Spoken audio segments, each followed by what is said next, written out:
Hello, everyone. I'm Rob Goodwin of YourBostonSports.com, along with one of my co-hosts, John Korn, on a rainy Saturday. How are you today? I'm very good. I'm very well, thank you. Good. Yeah. A lot of good stuff going on in Boston sports. Celtics and Bruins are underway. Patriots are in the middle of, so far, a very good season. And, of course, the hot stove is beginning after the Giants won the World Series. Oh, man. The Congratulations to the Giants. Congratulations to the Giants. Yep. And Baumgartner, what a performance in that game. They say you got to go back 100 years to see someone, a pitcher in a World Series perform that well. You gave up one run in, what was it? It was 5 innings. 5 innings in that one game. Yeah. But 53 innings was pitched in the playoffs. Yeah, and he gave up one run or something. Yeah, it was phenomenal. Exactly. So, Bruins started out 6-6. They started the season, really the offseason, with Peter Chiarelli was given a hard time about not being able to manage the cap well, and they traded Boychuk, one of the better defensemen. And, of course, now they have problems on defense. Chara is out with an injury. Kevin Miller's out with a finger injury for a couple of weeks. And now they're relying on the youngsters on the defensive line. They brought up Warovsky and Morrow from Providence. But, you're looking at Claude Julien, and he's basically been making a lot of changes, a lot of mix and matches that probably he knew he was going to make. But, again, no one in the media and the fans were thinking that he's, planning ahead, and it proves that he has. And they're 5 points out of first place. And in the same way, Celtics are 1-0. They're in first place. They, quote-unquote, dismantled the New Jersey Nets, but they got the Rockets coming up tonight. And Brad Stevens played small a little bit. Marcus Smart looked good in his first game. Rondo's back. Mm-hmm. So, there's a common theme there. Yeah. Well, like you said, there's some injuries right now with the Bruins. They're going to get through that. They're having the young guys come in. They're going to. This is when young players, show what they're made of. And it's early in the season. And I heard you say this one time we were watching a Red Sox game years ago. I never forgot it. We're only watching 5% of what's going on. Right. We really are. These general managers and coaches and scouts and coaching staff and the players too are looking way, way, way ahead. We're only seeing what's going on the TV screen. That's true. That's true. And the fans and the media are the experts. Right, they think right. They are, but we're not. Well, you talk about the Bruins, and they've got a great string going. They have a Stanley Cup championship under the belt. They've got another appearance under their belt. Of course, the loss to Montreal was a disappointment last year. But, they've set a tone in their organization for excellence and hard-nosed play and exciting play. And I think, that kind of thing tends to be contagious with young players, I would think. And I have no reason to think that wouldn't continue. But it's, as you said, it's a long season. They started out 6-6. They're at 500. 81 games like basketball? It's 81. 81 or 82. We're just getting into hockey. Yeah. But, like I said, they've set the tone for the organization. And that's a positive going forward, with young players. And you got to wait and see. They're 5 points out of first place. I mean, you can't be worrying about things right now. No. And the Patriots have a very big game coming up on Sunday at 4:25 against Denver. Oh, Manning versus Brady. And our friend Aqib Talib, Wes Welker. Yeah. How big is covering Wes Welker and trying to keep him less productive than normal? And how big of a game is this? Where the Patriots are on a roll right now? They're 6-2. Okay. And it's funny. 6 weeks ago, people were writing them off. They're all done. Exactly. Belichick and Brady have seen their best days. Blah blah blah blah. And maybe we'll be saying that next year. But right now, they look as good as they ever did. And I think it's exciting. Two of the greatest quarterbacks ever, right, are going at it on Sunday at 4:30. Now remember, 4:20, 4:30, 4:25 start. I hate those. I used to hate the 4:15s, never mind the 4:25s. But anyways, the one big reason that we have to be positive, or two big reasons, are first of all the play of Gronkowski. 311 yards in the past 3 games, 3 touchdowns. It looks like the Gronkowski of old, which is earlier than I think anybody expected. And how about Brady? 5 touchdown passes last Sunday. Brady, 5 touchdown passes. LaFell is looking great. I mean, when they needed a big receiver to step up, it looks like he's stepping up. The defense is a concern with Gerard Mayo being out, Chandler Jones being out. But, Belichick once again mixes and matches, and he brought in Akeem Ayers, linebacker from Tennessee. He brought in defensive lineman Alan Branch. And, I think what Belichick is going to do is go with those guys until he gets back Chandler Jones and Mayo's out for the year. But that's classic Belichick. Yeah.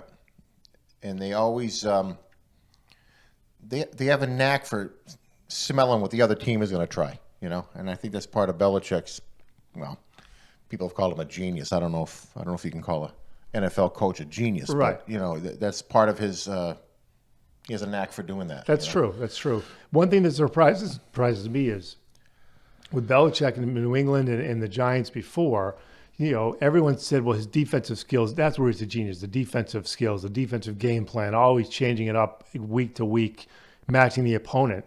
But then you look at the offense, and a lot of receivers the past several years have come in and had trouble learning the offensive system. I don't know if that's a result of this year, especially Josh McDaniels.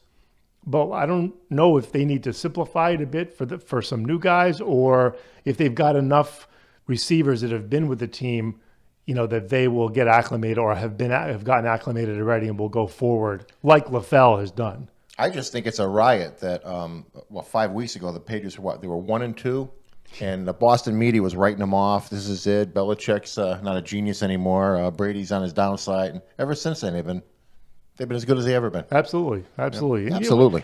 People are still talking about, they're still behind, and Denver is going to host the AFC Championship game again, and they don't want to go to Denver again. They're already planning for the AFC Championship game. We're only a week at the ninth game of the season. Do other cities panic like Boston media? I mean, it's incredible. The Red Sox could be 0-1 tomorrow, next April. Lose their opening day, and they're going to be in last place again this year. I mean, they just have this way about them. There's doom and gloom. When it comes to the NFL, I think the tendency is to look ahead because you're only talking about a 16-game season. I mean, when you're 6-2, week 9, you suddenly start looking at who else is 6-2 in the division, who in the Central, who in the West. Oh, you're looking at the two other divisions in the AFC because you're going to be. And there's more injuries. I mean, injuries. It's a lot easier to But you're going to compete. You're going to be competing. Season to end immediately. But you're going to be competing with them for seedings in the playoffs, and I think that's why it's very easy to do that in the NFL with 16 games. Baseball, 162 games, as you point out. Hockey and basketball have 82 games. So it's a little bit different there with football. So speaking of the Red Sox, Koji Uehara signed 2 years.